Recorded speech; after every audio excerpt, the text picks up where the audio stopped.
I'm Lieutenant Commander Lizzie Kent, 29, and I built my career in the Navy from the ground up through discipline and service.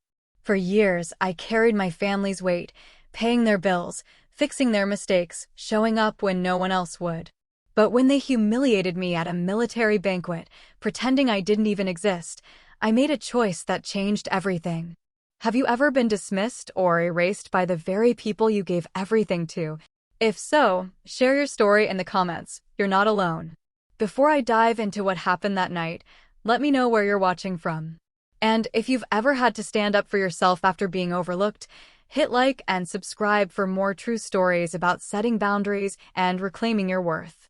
What came next might surprise you. I learned early that being the reliable one meant carrying everyone else's weight. While my siblings stumbled through adolescence, making poor choices and creating family drama, I was the one who cleaned up the mess. When my brother crashed Dad's car at 17, I worked extra shifts at the grocery store to help cover the deductible. When my sister dropped out of college halfway through her sophomore year, I was the one who called the registrar's office to negotiate a partial tuition refund. When Mom needed surgery and the insurance company dragged their feet on approval, I spent hours on hold with customer service representatives until we got the coverage sorted. My parents never asked me to do these things. I simply stepped in because that's what responsible daughters did. I told myself it was temporary, that once everyone got back on their feet, the dynamic would shift. I'd get my turn to be supported, to be celebrated, to matter in the way that seemed to come so naturally to my siblings. But years passed, and the pattern only deepened. They came to expect my intervention. When problems arose, they looked to me not with gratitude but with assumption. Of course I would handle it. Of course I would figure it out. Of course I would sacrifice whatever I needed to sacrifice to keep the family functioning. During family dinners, I watched my parents beam with pride when my brother talked about his latest business venture, even though it was his fourth failed startup in 6 years. When my sister announced she was moving to a new city to find herself, they nodded supportively and asked thoughtful questions about her plans. But when I mentioned my promotion to lieutenant or the commendation I'd received for exceptional service, the conversation shifted quickly to safer topics. Their discomfort with my success was palpable, though I couldn't understand why. I joined the Navy at 22. Partly for the educational benefits and partly to prove something to myself about discipline and purpose. The structure suited me. I thrived under clear expectations and earned recognition for my work ethic and leadership abilities. My commanding officers trusted me with increasingly complex responsibilities. My peers respected my judgment. But when I came home in uniform, my family treated me like I was playing dress-up. They asked polite questions about military life the way you might ask a child about their imaginary friend. The disparity became more obvious as I advanced in rank. My siblings continued to drift through life, making questionable decisions, and my parents continued to support them unconditionally. My brother borrowed money he never repaid. My sister moved back home twice when relationships fell apart. Neither of them seemed particularly grateful for the family safety net, yet both received endless patience and understanding. Meanwhile, I sent money home regularly, visited during leave, and called weekly to check on everyone's well-being. I received thank you cards that felt obligatory and conversations that felt stilted. I told myself their awkwardness around my military career was cultural. We weren't a military family. They didn't understand the hierarchy or the commitment involved. But deep down, I knew it was more than unfamiliarity.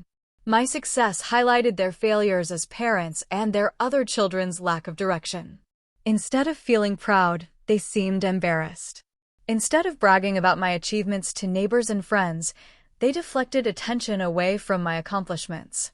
The irony wasn't lost on me. The child who had spent years protecting the family's reputation was now seen as a threat to it. My dedication to service, my financial stability, my clear sense of purpose, these should have been points of family pride. Instead, they created distance. My parents worried that my success made them look bad by comparison, as if my achievements were an indictment of their parenting rather than a testament to it. I began to notice how they introduced me at social gatherings. My brother was starting an exciting new company. My sister was exploring her creative passions. I was simply our daughter, or worse, the quiet one. The military honors, the steady promotions, the respect I'd earned among my peers, none of it translated to respect at home. I might as well have been invisible for all the acknowledgement my life's work received. Still, I kept showing up. I attended every birthday party, every holiday gathering, every family celebration. I brought thoughtful gifts and listened to their stories and offered support when they needed it. I told myself that love didn't require recognition, that doing the right thing was its own reward. But each gathering chipped away at my sense of belonging. I was present in body but increasingly absent in spirit, going through the motions of family connection while feeling more isolated than ever. The worst part was the way they talked around me rather than to me. Conversations about family history excluded my experiences. Planning for future events happened without my input. They discussed my siblings' lives in detail, but skimmed over mine with superficial pleasantries. I was simultaneously essential and invisible, needed for my reliability, but dismissed for my success. The contradiction created a constant tension that I carried in my chest like a physical weight. I started to understand that I had been assigned a role in the family narrative, and that role didn't include being celebrated or even fully acknowledged. I was the supporting character in everyone else's story. My function was to solve problems, provide stability, and remain quietly in the background while others took center stage. The realization was devastating because it meant that all my efforts to earn their respect had been fundamentally misguided. They didn't want me to succeed beyond my assigned role. They wanted me to remain the reliable one who asked for nothing and expected less. By my late 20s, I had achieved everything I'd set out to achieve professionally. I'd earned the respect of my superiors and peers. I'd built a life of purpose and meaning. Yet I continued to chase approval from the people who seemed least capable of giving it. The cognitive dissonance was exhausting. I knew my worth in every context except the one that had shaped me.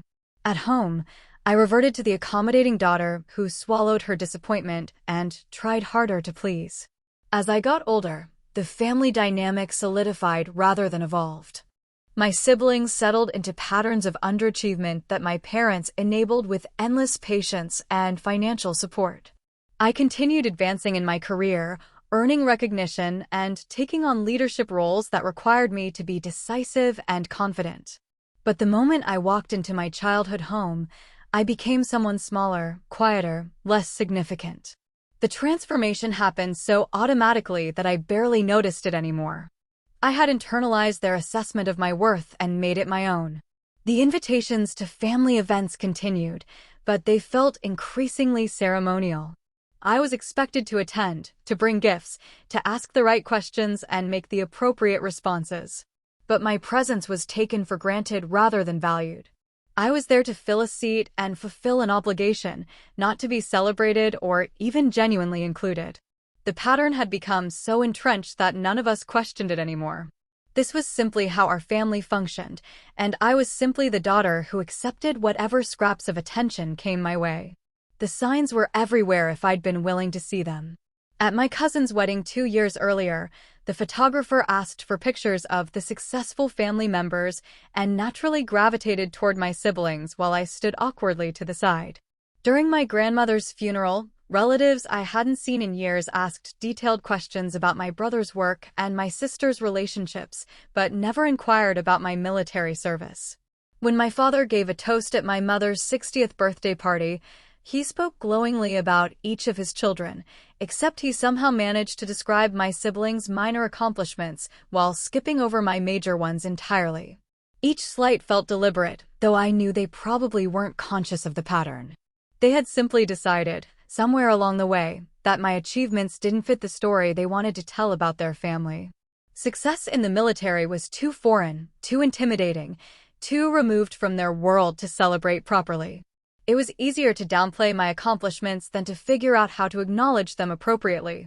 So they chose the path of least resistance and pretended I was ordinary. The praise they offered felt hollow because it focused on qualities that kept me in my assigned role. They complimented my thoughtfulness when I remembered birthdays or my generosity when I helped with expenses. But they never acknowledged my intelligence, my leadership abilities, or my professional achievements. They celebrated the parts of me that served them while ignoring the parts that had grown beyond their expectations. The message was clear. They preferred me small and accommodating rather than accomplished and independent. I tried different approaches to earn their recognition. I brought colleagues to family events, hoping that outside validation might help them see me differently. I shared stories about my work responsibilities, thinking that concrete details might help them understand the scope of my achievements. I even brought newspaper clippings about ceremonies I'd attended or programs I'd helped develop. But nothing penetrated their determined indifference to my professional life. They absorbed the information politely and then changed the subject to something more comfortable. The breaking point was building slowly, gathering momentum with each dismissive comment and ignored achievement. I was tired of being grateful for scraps of acknowledgement. I was tired of making excuses for their behavior and my own accommodation of it. I was tired of being the daughter who asked for nothing while everyone else asked for everything. Most of all, I was tired of believing that their opinion of me mattered more than my own knowledge of what I'd accomplished. But I wasn't ready to walk away entirely. Some part of me still hoped that the next gathering would be different, that they'd finally see me clearly and acknowledge what I'd built. Hope is a stubborn thing, especially when it's mixed with loyalty and love. So I kept showing up, kept trying, kept believing that eventually they'd run out of ways to diminish me and start celebrating me instead. The banquet would test that hope in ways I couldn't have imagined. The morning of the banquet, I pressed my dress uniform with extra care. The ceremony was meant to honor distinguished service members from our region, and I was attending as one of the recipients of a special recognition award. My family had been invited because they were supposed to be proud of me that night. This was their chance to see me acknowledged publicly for the work I'd dedicated my life to. I allowed myself to imagine their faces when my name was called, their applause when I walked to the stage, their excitement when they introduced me to their friends afterward. I arrived early and found my assigned table near the back of the banquet hall. The seating chart placed me with other service members and their families, which should have felt natural and comfortable. But as my family members arrived and took their seats, I could feel the familiar tension settling over our group. They greeted the other families with polite smiles, but seemed uncomfortable with the military setting. My father tugged at his tie and kept checking his watch. My mother clutched her purse and spoke in the hushed tones she reserved for churches and hospitals. The conversation at our table started normally enough.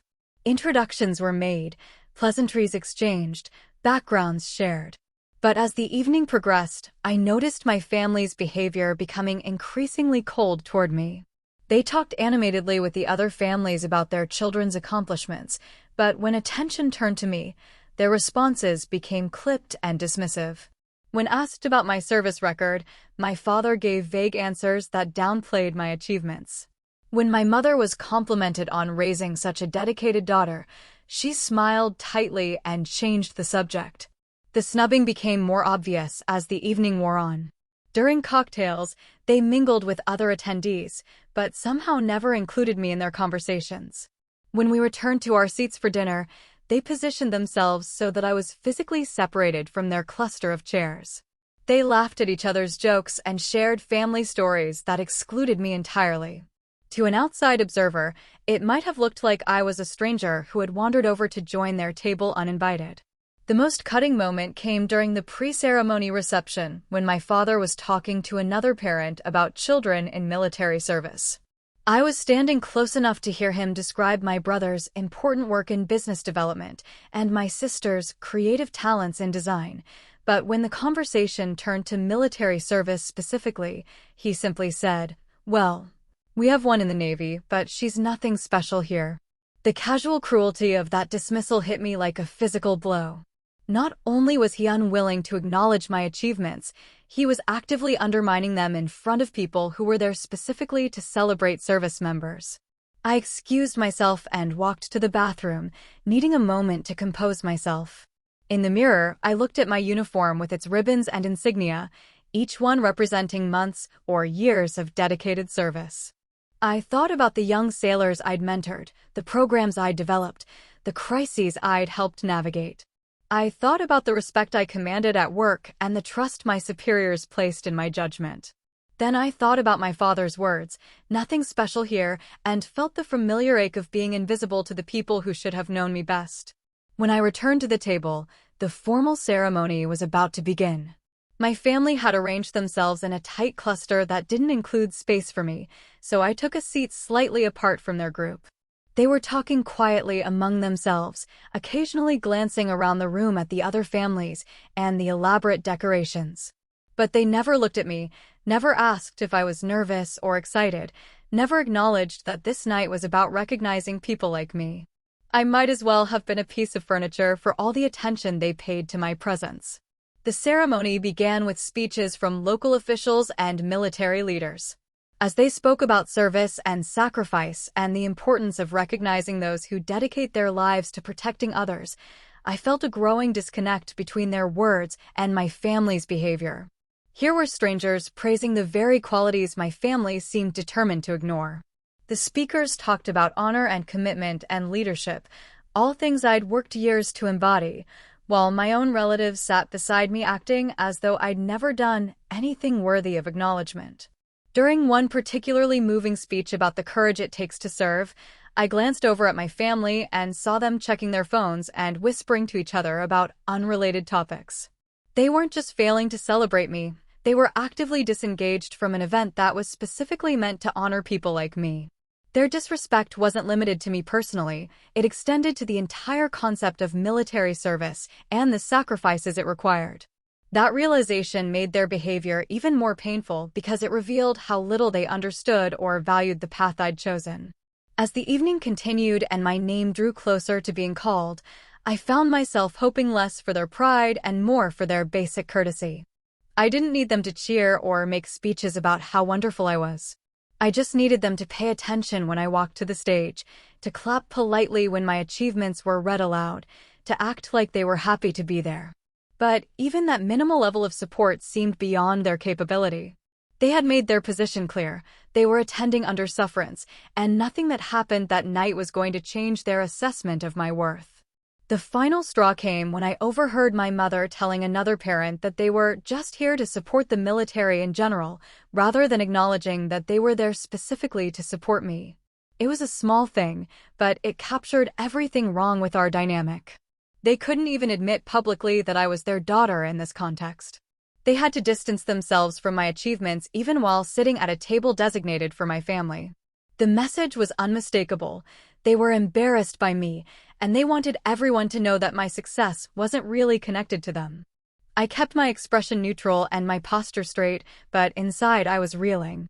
This was supposed to be my night, my moment of recognition, my chance to be celebrated for the work I'd dedicated my life to.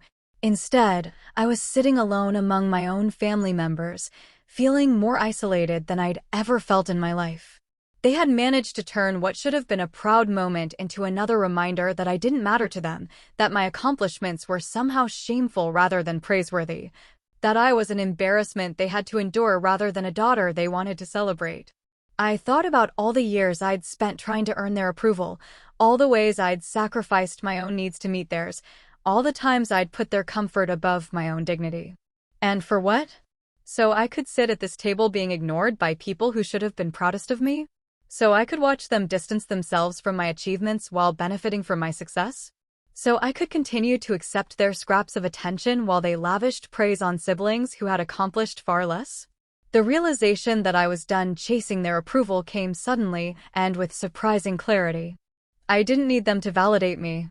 I didn't need them to understand my choices or celebrate my achievements. I didn't need anything from them at all, which was fortunate because they had made it clear they had nothing to give me anyway. The freedom that came with that realization was both liberating and terrifying. If I stopped trying to earn their love, what would be left of our relationship? But then I looked around the table at their determined indifference and realized there wasn't much of a relationship to preserve. The moment I gave up on their approval was the moment I started to see the evening differently.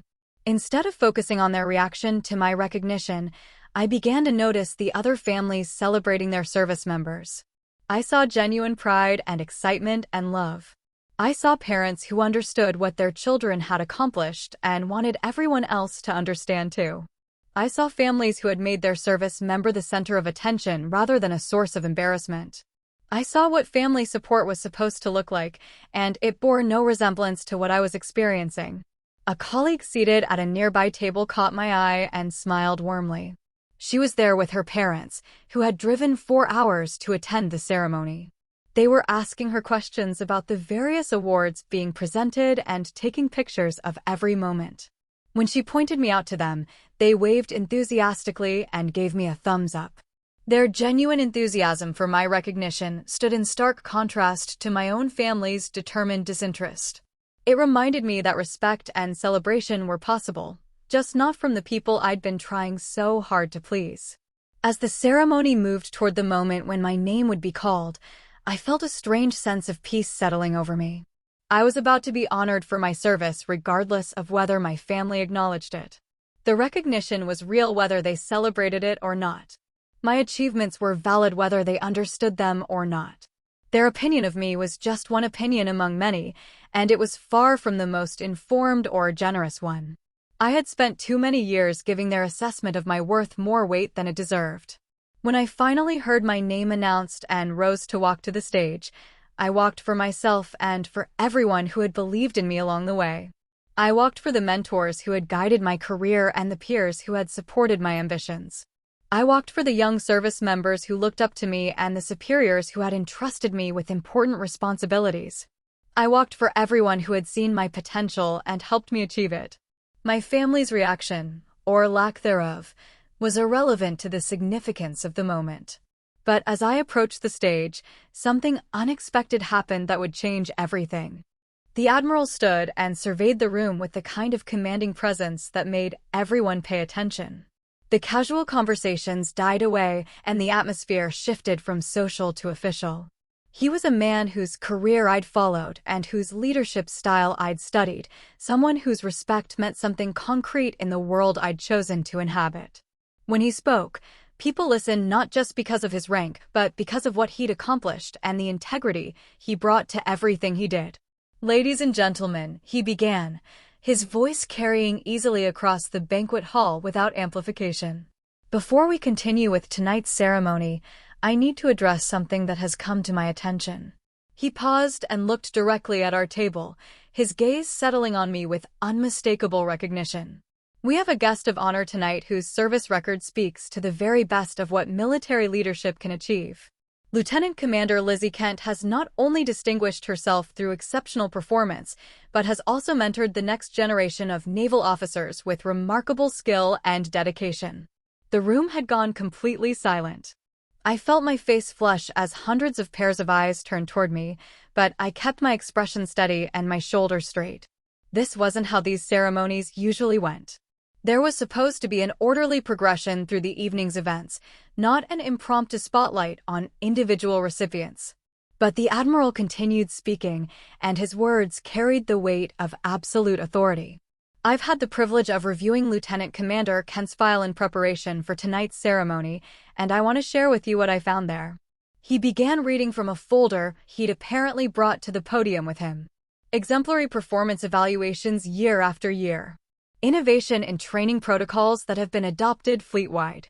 Leadership during a crisis situation that prevented loss of life and earned her a commendation for exceptional service. Volunteer work with veterans organizations that has impacted hundreds of lives. This is not just a service record, this is a blueprint for what dedicated leadership looks like. I could feel my family's discomfort radiating from their end of the table, but I didn't dare look at them. Instead, I focused on the Admiral's words and tried to absorb the magnitude of what was happening.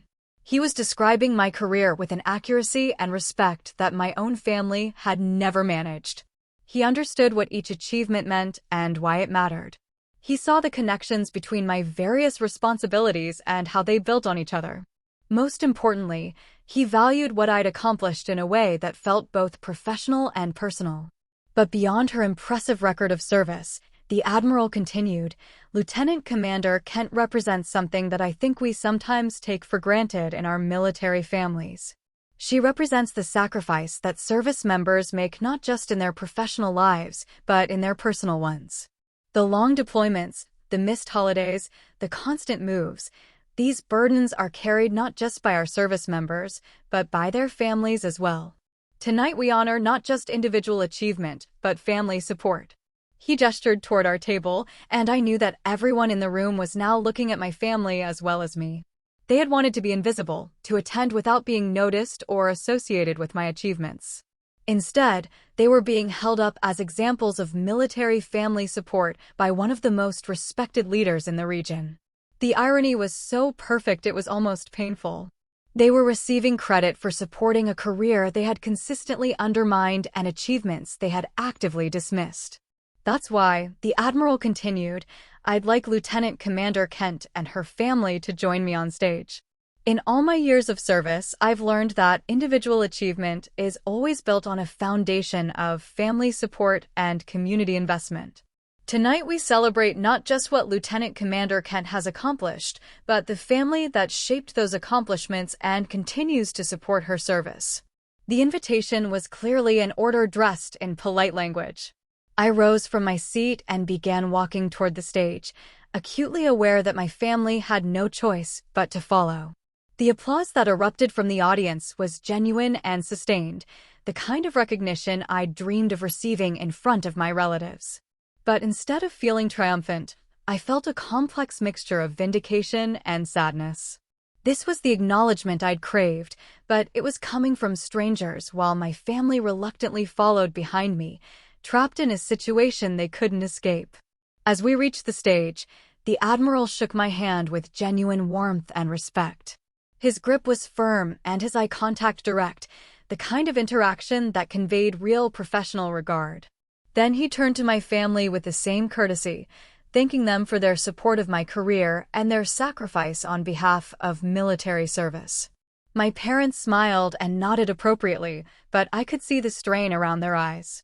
They were participating in a charade, accepting praise for support they had never provided while being publicly associated with achievements they had spent years trying to minimize.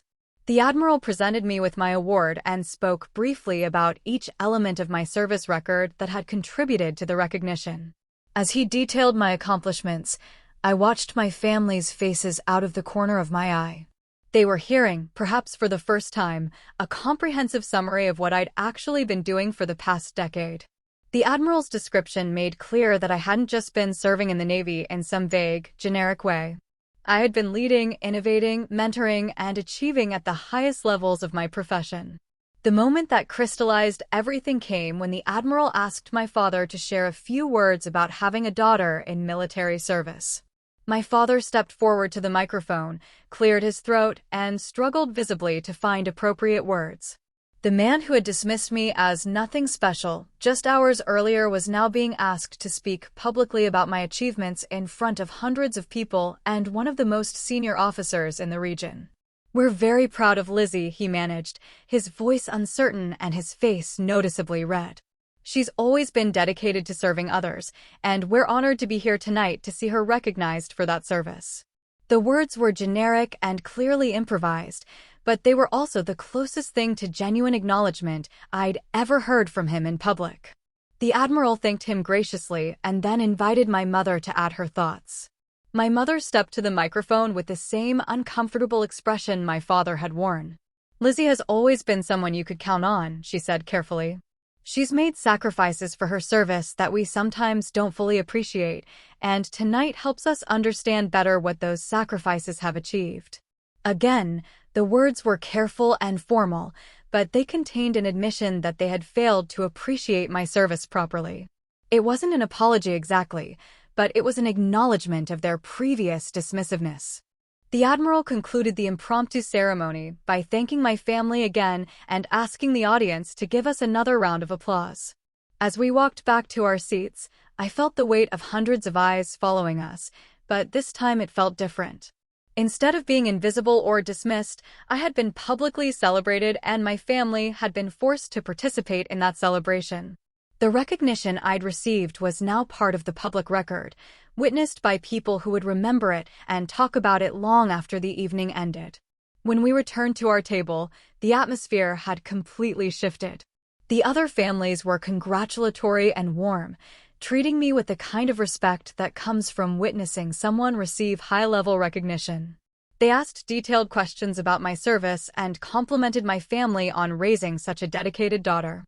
My parents had no choice but to accept these compliments graciously and participate in conversations about my achievements. For the first time in memory, I was the center of positive attention at a family gathering, and they had to go along with it. But even as I savored the moment, I was aware of its limitations. The recognition was real and meaningful, but it had taken an intervention from someone outside our family to make it happen. My parents' words of praise had been prompted by public pressure, not private pride. They were participating in my success because they had been put on the spot, not because they had genuinely changed their assessment of my worth. The Admiral's actions had forced a public reckoning, but I wasn't naive enough to think they had fundamentally altered my family's private attitudes. Still, something important had shifted that night. The dismissive comments and casual undermining that had characterized their treatment of me for years had been publicly contradicted by someone whose opinion carried real weight. They could no longer pretend that my achievements were insignificant or that my service was just a job like any other. The Admiral's detailed knowledge of my record and his obvious respect for my accomplishments had established a new baseline for how my military career would be discussed in family contexts. The rest of the ceremony proceeded normally, but I was barely paying attention to the other presentations. I was still processing what had happened and what it meant for my relationship with my family going forward. The public recognition had been gratifying, but it had also highlighted just how little support I'd received from the people who should have been proudest of me. The contrast between the Admiral's detailed knowledge of my achievements and my family's determined ignorance was stark and painful. As the evening wound down and people began saying their goodbyes, several attendees approached me to offer personal congratulations and share their own stories of military service. They treated me as someone worth knowing and talking to, someone whose experiences and insights had value. The conversations were substantive and respectful, focused on my work rather than on managing my feelings or avoiding uncomfortable topics. It reminded me what genuine interest and respect felt like, and it made my family's behavior over the years seem even more inadequate by comparison. My family participated in these conversations, but remained somewhat on the periphery, acknowledging the praise I was receiving, but not really contributing to it. They had been forced to witness my public recognition, but they hadn't suddenly developed detailed knowledge of my career or genuine enthusiasm for my achievements. They were going through the motions of supportive family members because the social situation required it, but I could tell they were still uncomfortable with the attention my service was receiving. When we finally left the banquet hall and walked to our cars, the silence between us felt different than it had earlier in the evening. It wasn't the familiar silence of dismissal and indifference. It was the more complex silence of people trying to figure out what had changed and what it meant going forward. They couldn't undo their years of minimizing my achievements, but they also couldn't ignore what had happened that night. The Admiral's public praise had created a new reality that we all had to navigate. As I drove home alone, I reflected on the evening's events and their implications. The recognition I'd received was validating and important, but it had also revealed the extent of my family's failure to support me appropriately. I was grateful for the Admiral's intervention, but I was also sad that it had been necessary. I shouldn't have needed a senior officer to force my family to acknowledge my worth. That support should have come naturally and consistently over the years. But I was also beginning to understand that their limitations didn't diminish my achievements or define my worth. The Admiral's detailed knowledge of my service record and his obvious respect for my accomplishments reflected the reality of what I'd built, regardless of whether my family understood or appreciated it. Their opinion was just one among many, and it was far from the most informed or generous. I had spent too many years giving their assessment more weight than it deserved. The evening had been a turning point, but not in the way I'd expected. Instead of finally earning my family's genuine respect and appreciation, I had learned that their respect wasn't necessary for my success or happiness. The recognition I'd received from the Admiral and the response from other attendees had shown me what genuine appreciation looked like, and it bore no resemblance to the grudging acknowledgement my family had offered under pressure. I deserved better than what they were capable of giving me, and it was time to stop pretending otherwise. The days following the banquet brought a series of awkward conversations and half-hearted attempts at reconciliation that only reinforced my growing understanding of our family's dynamics. My mother called the morning after to say they were proud in their own way, a phrase that managed to sound like an apology while actually explaining away years of dismissive behavior. She talked around the issue rather than addressing it directly, suggesting that they had always supported me but perhaps hadn't expressed it clearly enough. The implication was that the problem was one of communication rather than genuine disrespect. My father's approach was even more uncomfortable. He showed up at my apartment unannounced a few days later, carrying coffee and wearing the expression of someone who had been told he needed to make amends, but wasn't sure how to go about it. He mumbled something about being caught off guard by the Admiral's praise and not realizing how much I'd accomplished in my career. But even his attempted apology contained the seeds of further dismissal. He framed his ignorance of my achievements as an innocent oversight rather than a deliberate choice to remain uninformed about my life. "I guess we just didn't understand what you were doing over there," he said, gesturing vaguely as if my military service took place on another planet. We should have asked more questions. But the truth was that they had never wanted to ask questions. They had actively avoided learning about my work because it made them uncomfortable. They preferred to keep me in the role of the helpful daughter who solved problems quietly rather than the accomplished officer who had earned recognition and respect in a demanding profession. My siblings' reactions were perhaps the most revealing. My brother sent a text congratulating me on the award, but managed to make it about himself by adding that he'd always known I would do something important eventually. My sister called to say she'd heard about the ceremony from our parents and was happy for me, but she spent most of the conversation talking about her own struggles with finding meaningful work. Neither of them seemed to understand that the evening's events represented years of dedicated service rather than a single moment of recognition. They still saw my military career as something that had happened to me rather than something I had built through consistent effort and sacrifice. The most frustrating part of these conversations was their persistent suggestion that the problem had been a simple misunderstanding. They wanted to believe that their years of dismissive behavior could be explained away by unfamiliarity with military culture or uncertainty about how to express pride in ways I would understand.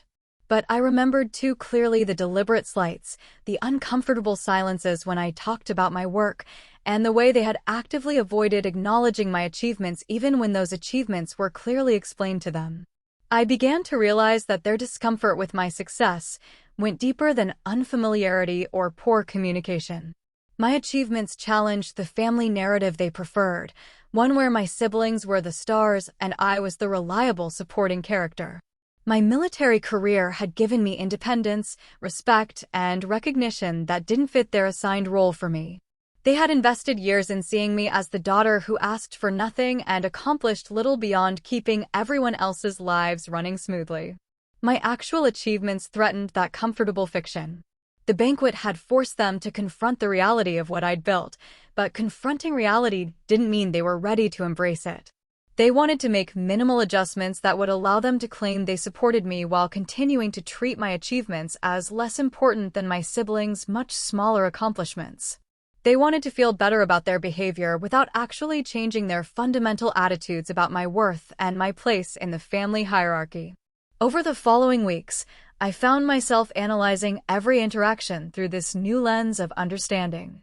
When my mother forwarded a newspaper article about military families, I could see her attempt to demonstrate interest in my world. But the article was generic and superficial, focused on emotional stories rather than professional achievements.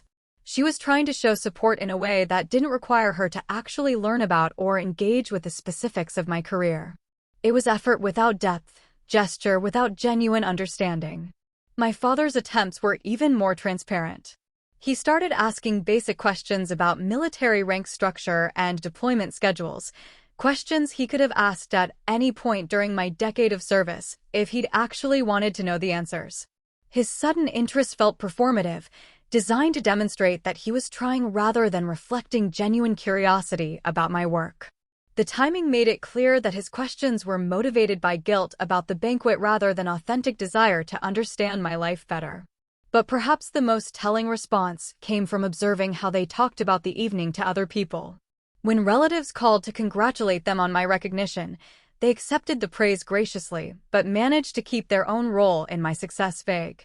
They never quite claimed credit for supporting my career, but they didn't correct assumptions that they had been instrumental in my achievements. They were happy to be associated with my success now that it had been publicly validated, but they weren't willing to admit they had failed to recognize or support that success along the way. I realized that what I was witnessing was damage control rather than genuine change. They were adjusting their behavior just enough to avoid further embarrassment while hoping that the fundamental dynamic between us could remain unchanged. They wanted to be able to claim they supported me without actually having to support me in meaningful ways going forward. They wanted the social benefits of being associated with my achievements without the work of actually understanding or celebrating those achievements. The insight was both liberating and sad. Liberating because it freed me from the expectation that they would ever genuinely change their assessment of my worth. Sad because it meant accepting that the family relationships I'd spent years trying to repair were fundamentally flawed in ways that couldn't be fixed through better communication or increased effort on my part. I decided to test my new understanding by setting some boundaries around how much emotional energy I was willing to invest in their approval. When my mother called with updates about family news, I listened politely, but didn't offer solutions to problems that weren't mine to solve. When my father suggested we have lunch to catch up properly, I agreed, but didn't prepare talking points about my career or try to educate him about my work. I participated in family interactions as myself rather than as the accommodating daughter who worked overtime to earn recognition that never came. The results were predictable. Without my active efforts to bridge the gap between us, our conversations became shorter and more superficial. They weren't prepared to do the work of actually getting to know me as I was rather than as they preferred to see me. When I stopped volunteering information about my life and achievements, they didn't ask follow-up questions. When I stopped solving their problems automatically, they found other people to handle those responsibilities. The relationships didn't deepen. They simply revealed their true shallow nature. But something unexpected happened as I pulled back from chasing their approval. I started to notice and value the relationships in my life that were based on genuine mutual respect and understanding. My colleagues and fellow officers had always treated my achievements as significant and worthy of celebration. They asked informed questions about my work because they understood its importance. They celebrated my successes because they knew what those successes represented in terms of skill, dedication, and leadership. I also began to develop friendships outside the military that were based on who I actually was rather than who I thought I should be to earn approval.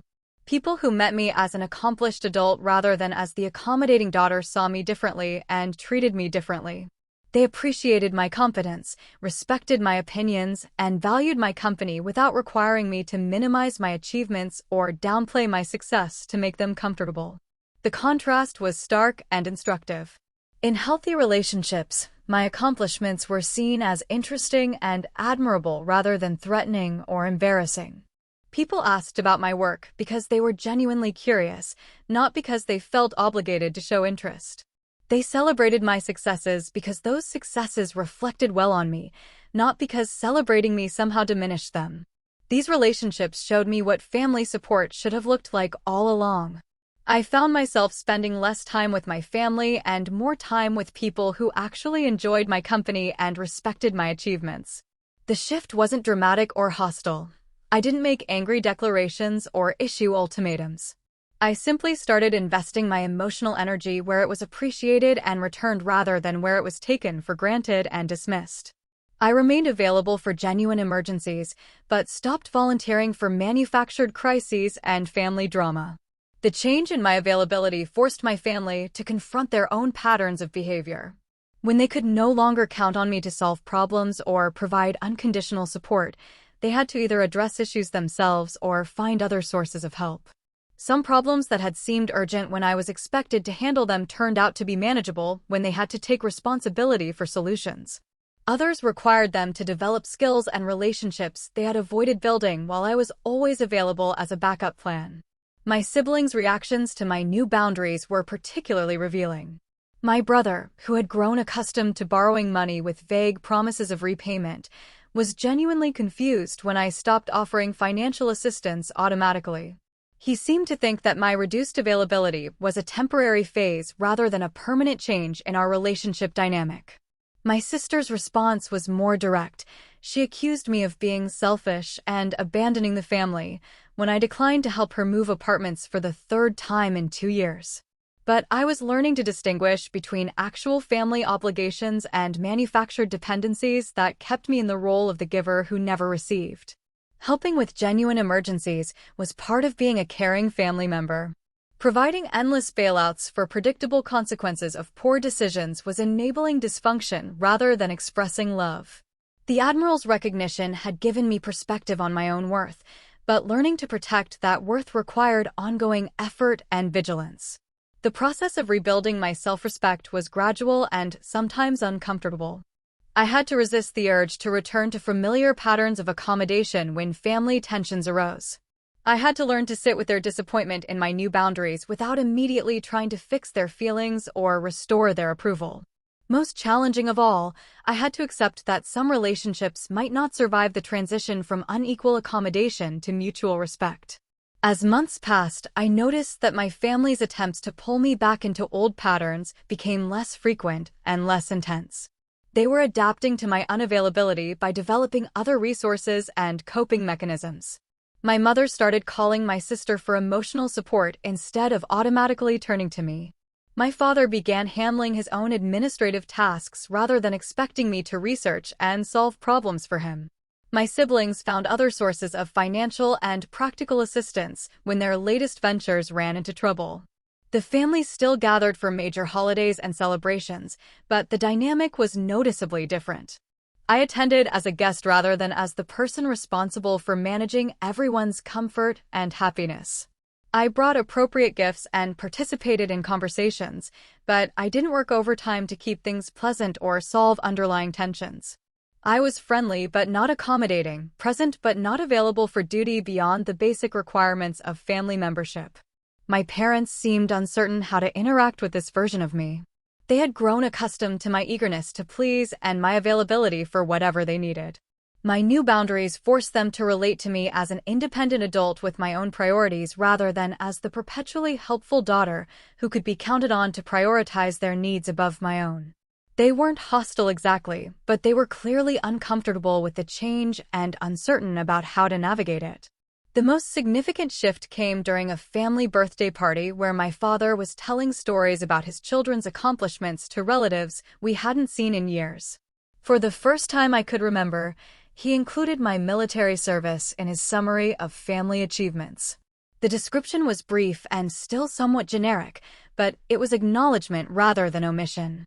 When my aunt asked follow-up questions about my career, he deferred to me rather than trying to answer with incomplete information or changing the subject entirely. I realized that my withdrawal of unconditional accommodation had forced them to see me differently. When I was always available and eager to help, they could treat my presence as guaranteed and my achievements as irrelevant. But when I became selective about my availability and protective of my energy, they had to make conscious choices about whether they wanted me in their lives and what that relationship would look like going forward. The conversation with my aunt was particularly interesting because it gave me a chance to talk about my work with someone who was genuinely curious and appropriately impressed. She asked informed questions and made connections between different aspects of my service that showed she was actually listening and processing what I told her. Her responses reminded me of how the Admiral had spoken about my achievements, with understanding and respect rather than discomfort and dismissal. After the party, my father pulled me aside for what I initially expected to be another awkward attempt at apology or explanation. Instead, he said something that surprised me. "I never realized how much you'd accomplished until I heard you talking to your aunt tonight. I think maybe we should have paid more attention over the years." It wasn't a complete acknowledgement of their behavior, but it was closer to genuine recognition than anything I'd heard from him before. I thanked him for saying that, but I didn't rush to reassure him or minimize the years of dismissal and indifference. I had learned that accepting partial apologies too eagerly only encouraged them to think that minimal effort was sufficient to repair significant damage. Instead, I simply acknowledged his words and let him sit with the implications of what he'd admitted. If he genuinely wanted to change how he related to my achievements, he would need to demonstrate that change through consistent behavior over time. The months following that conversation showed mixed results. My parents made more effort to ask about my work when we talked, though their questions remained fairly superficial. They stopped actively dismissing my achievements in family conversations, though they didn't exactly celebrate them either. They seemed to be trying to find a middle ground between their previous indifference and the kind of genuine enthusiasm they had never learned to express appropriately.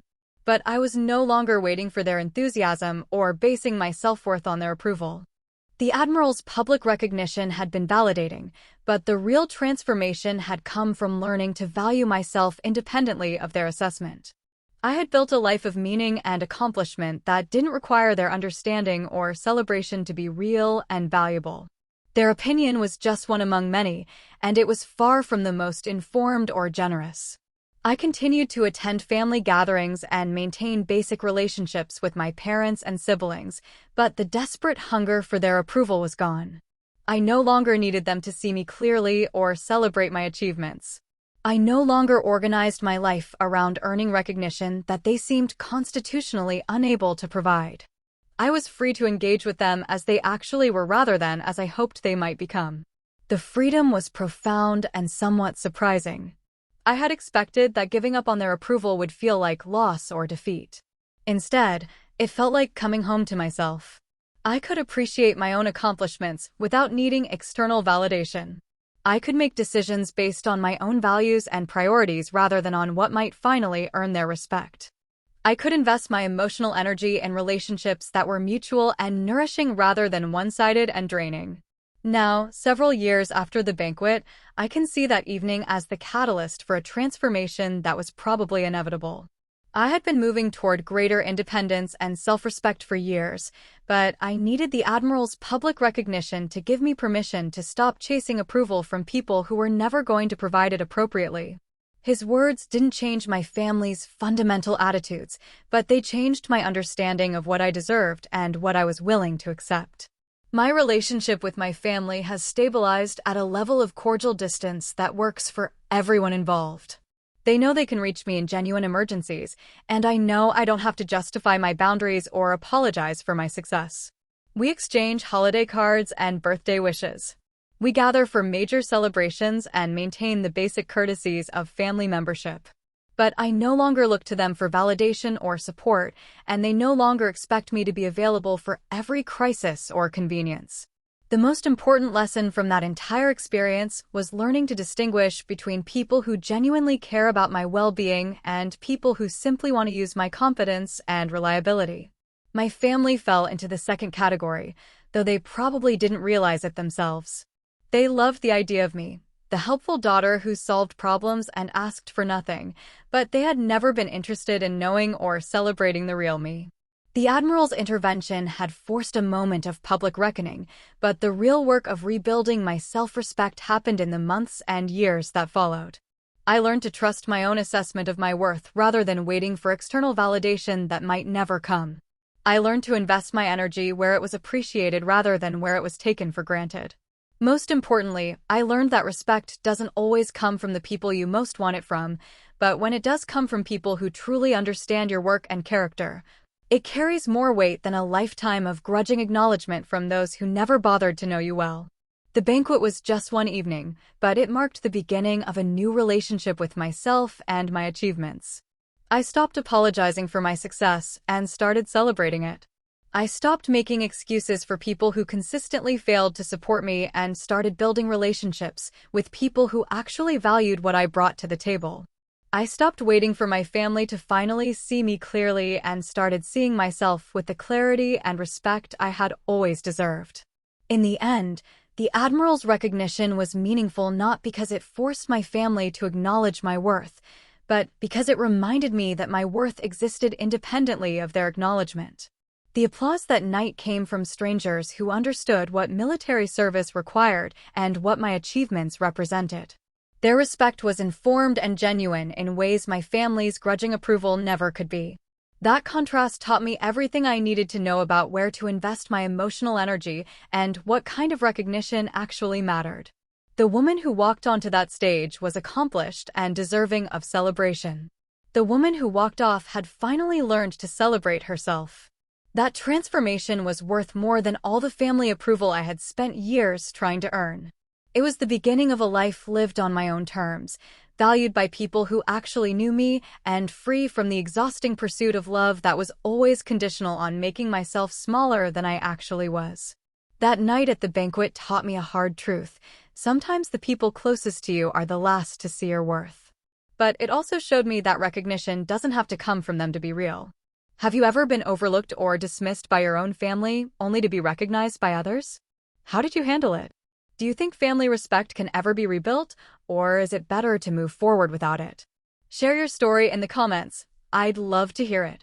And if this resonated with you, hit like, subscribe, and turn on notifications for more real stories about boundaries, respect, and self-worth.